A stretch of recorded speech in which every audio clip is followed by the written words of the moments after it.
are my brothers, my mother, my brothers, and my sisters. And Jesus said, all those who believe in God are my mother, my brothers, and my sisters. And to you, my dear people of God, I come to you as you are my family. And the family of God is just as important, or even a very real reality, than just your family of the flesh. I'm Chinese, I'm Singaporean. But once you believe in God, you believe in a human family. So I answered to Father Andy and said, yes, Father, I will help you with the migrants ministry. At that time, we set up the Commission for Migrants and Itinerant People for the Roman Catholic Church, the Archdiocese of Singapore.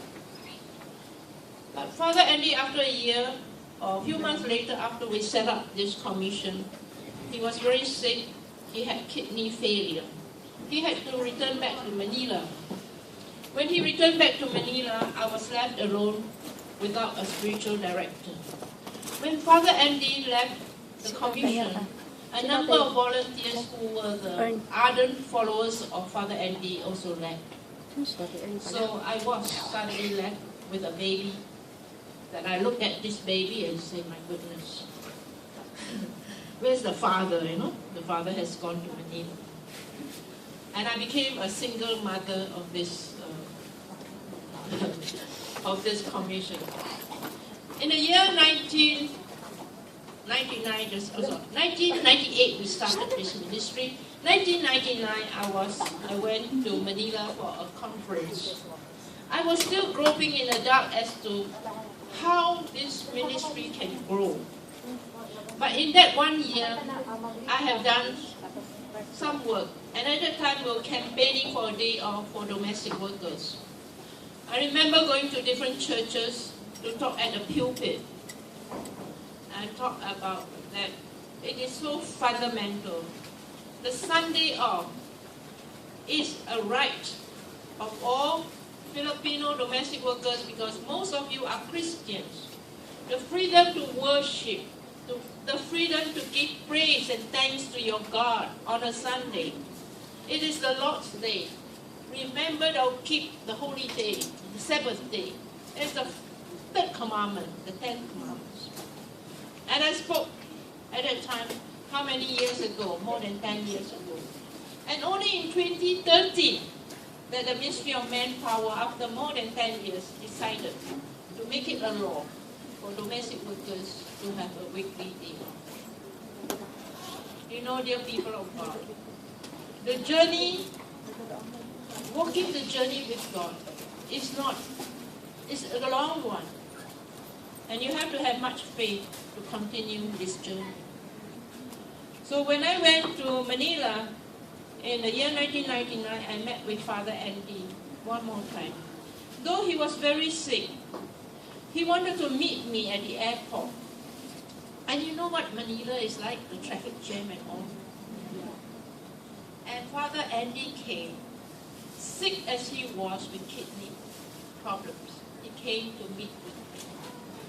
My tears came up from my eyes. I couldn't believe it. Here this sick father came all the way, the traffic jam and all, and it was in the evening, and he came to me. Really, my dear people, I shed tears. I could not have asked for a more loving father than this Filipino priest. And after that, it was clear to me that the work must go on because after I met with Father Andy in Manila, a month later he died. I was back in Singapore when I heard about his death. And then in the year 2000, because of one bishop from the Philippines invited me to bring a delegation to Rome and participated in the Jubilee year of the church.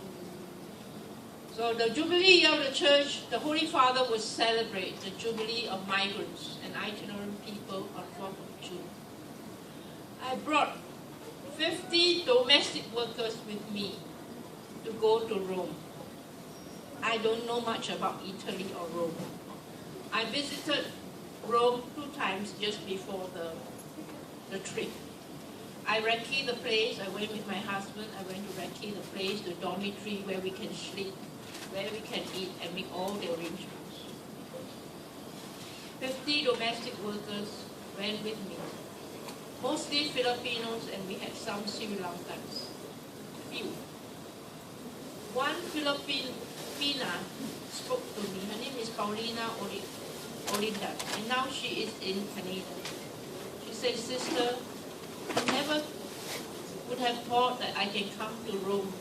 I thought it's only for the rich people.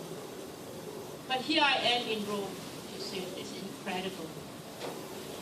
And she said, and she was in fact asked to read the scripture in the Basilica of St. Peter, the biggest church in the whole world, where the Holy Father resides.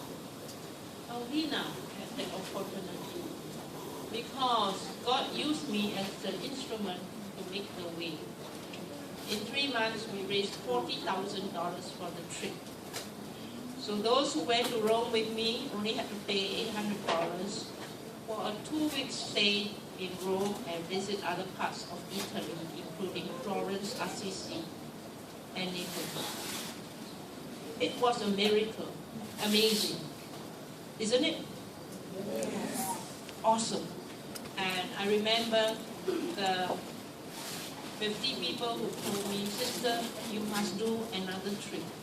Go to Holy Land." Yet to be. But I came back and we started the shelter for women and for men.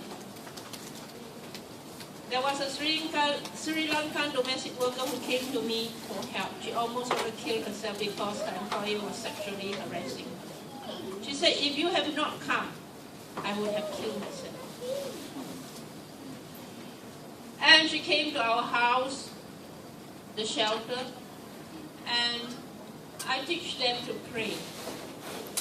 And I asked her, "You are Buddhist. Do you mind if